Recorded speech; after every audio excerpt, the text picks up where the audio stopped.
Hello. Good afternoon. Hey, what up? How y'all doing? Yeah, you heard me, but you couldn't see me. It's okay. It's Joyner. And Simone. That's right. We out here. It's a beautiful Sunday. Beautiful, beautiful Sunday. Sunday fun day. That's what some people call it.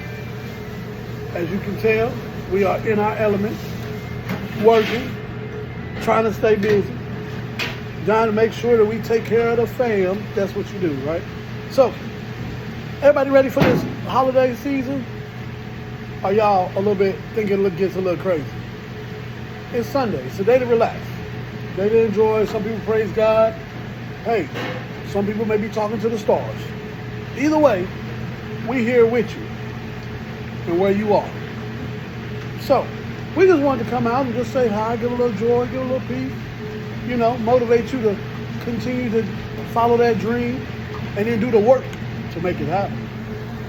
You gotta do the work. Yeah, I know. She ain't really talking today. That's okay though.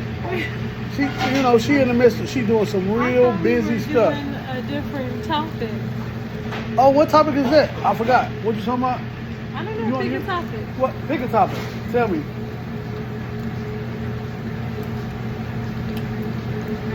Yeah, that's a good topic.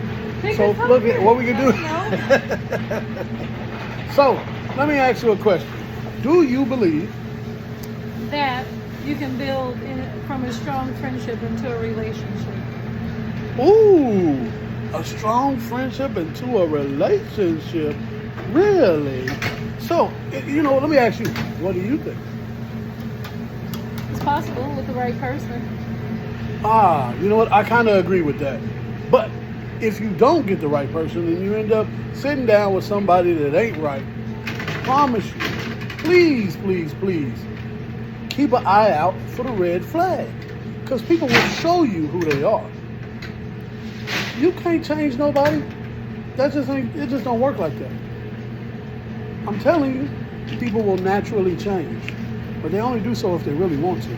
Or if God of the universe could switch it up and said, hey, this is what you're going to do. Now, do you believe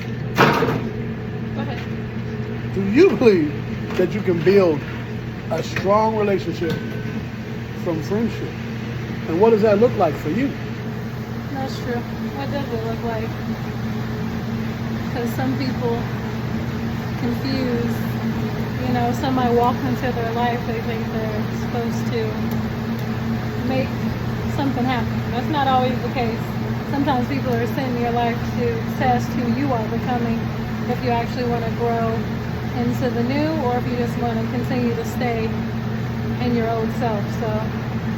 And sometimes people do come into your life to be able to grow together, to take a journey together, and be able to help each other coincide in this world and make each other happy and make new memories. Hey, you never know. But it's for you to try and figure out and decide which one it is. Sometimes that's easier said than done, Simone, how do you try and figure it out? By going inward all the time.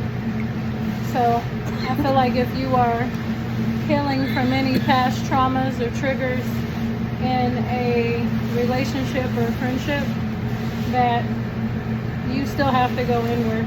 You don't want to bring those traumas and those triggers into that. And I believe that a lot of times people hide behind triggers and traumas, and a lot of times it's not triggers and traumas. A lot of times it is you not choosing to do the work to change it. You can't make someone you're with or trying to start a relationship into, you can't have them trying to change you. They're not. I agree with that, but here's my question. So we're all yet human beings, right? So we all make mistakes. We all go through things that we've never been through. Like with triggers and traumas, though, sometimes I feel like people don't even understand or really realize what their trigger is in that moment. That's a good point. Or, that trauma could come up and arise out of nowhere. You could just be sitting somewhere in the middle of a Taco Bell and about to take a bite out the burrito and literally take a look at that other person and go, you know what? something just set me off. And in that moment, you don't really realize that it was something that happened before. It was something about the sound. There was something about the way somebody moved. That's But true. it can happen. And then how do you make sure not to take that out on a new person if you don't even understand that it's a trigger? That's a good point. Well, that's where the inner work comes in, the self-reflection.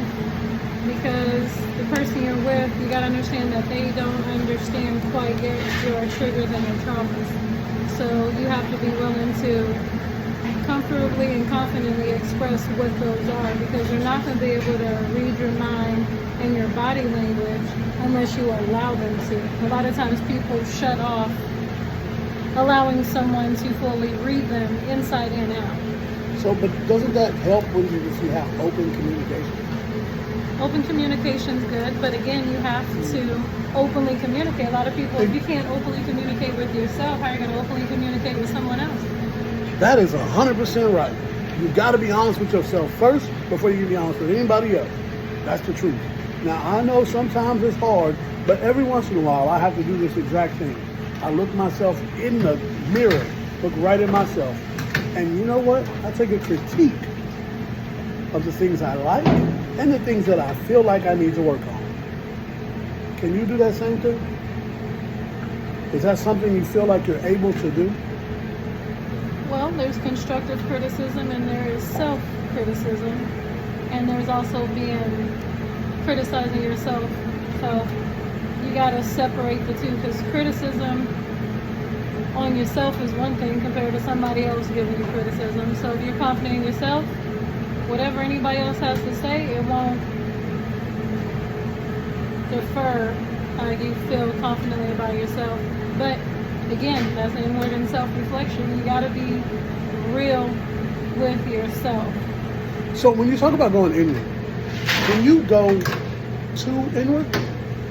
You can get a little too deep and go down a rabbit hole within yourself, because if you combat your shadows in the right way, you'll always be able to come to the light. But you got to do it in the right way. You have to accept that you do have shadows, and there's nothing wrong with the shadows. You just have to make sure those shadows don't take over the light. That's it. Well, then with that being said, I think for me, the only thing that I can tell you is a lot of times when it comes down to it, you really just got to pray about it. Like, now, I know on my end, prayers are answered. You know what I'm saying?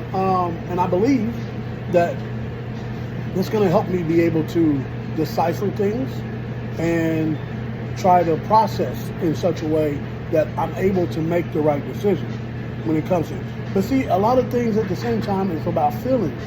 It's not all for me. And see, this is where I believe me and her may differ a little bit.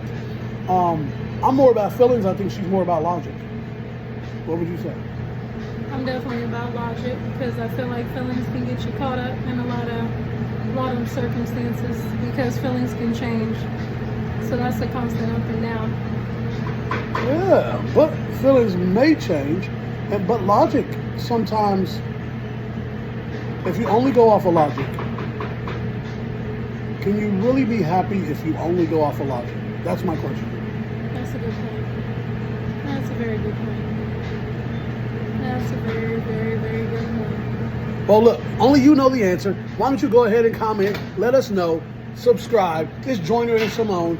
Once again, thank you so much for coming out, taking a look at this. You know what? Much love, peace and blessings. We'll talk to you next time, and we are out.